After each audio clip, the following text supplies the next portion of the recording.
নিজের যত্ন নেওয়াটা কোনো স্বার্থপরতা নয়। আসসালামু আলাইকুম, আমি খাদিজাতুল রুনা।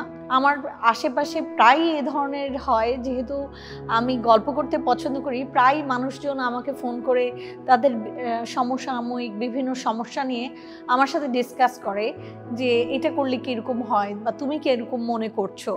তা আমার মনে হয়েছে যে সাইকোসোশ্যাল সাপোর্ট যেটা ব্র্যাক অফার করছে, সেই জায়গাটা থেকে হয়তো আমি যদি এই কোর্সটা করি, আমি মনে হয় আমার বাচ্চাকে বা আমার আশেপাশের মানুষকে আরেকটু ভালোভাবে বুঝতে পারবো।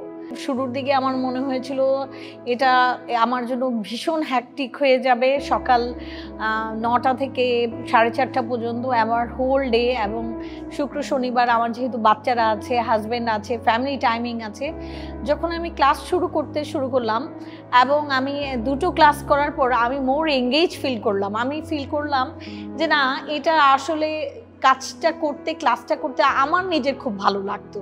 ট্রেনিংয়ে তো অনেকগুলো মজার অভিজ্ঞতাই হয়েছে, যেমন আজকে ফিজিক্যাল ক্লাস করতে এসে যেটা আমার মনে হলো যে সবাই কানে কানে কথা বলছে, কারণ আমরা তো ট্রেনিংয়ে সবাই সবার ছবি দেখছিলাম, শুধুমাত্র ফটোতে দেখা এবং বাস্তবে দেখাটা যে একটু ডিফারেন্ট। সবাই চিন্তা করছে যে আচ্ছা এটা মনে হয় এই আপু হবে, এটা মনে হয় ওই আপু হবে। এই যে একটা রিকগনাইজ এবং এই কথাগুলো সাধারণত আমাদের স্ট্রেঞ্জাররা কথা বললে আমাদের ভাল লাগে না। ওনারা আমাদের ছবিতে পরিচিত, বাট সামনাসামনি কিন্তু আমাদের কাছে স্ট্রেঞ্জারই ছিল। হঠাৎ করে ক্লাসে এসে সবাই কানেক্ট হয়ে গেলাম, এটা আমার খুব ভালো লেগেছে।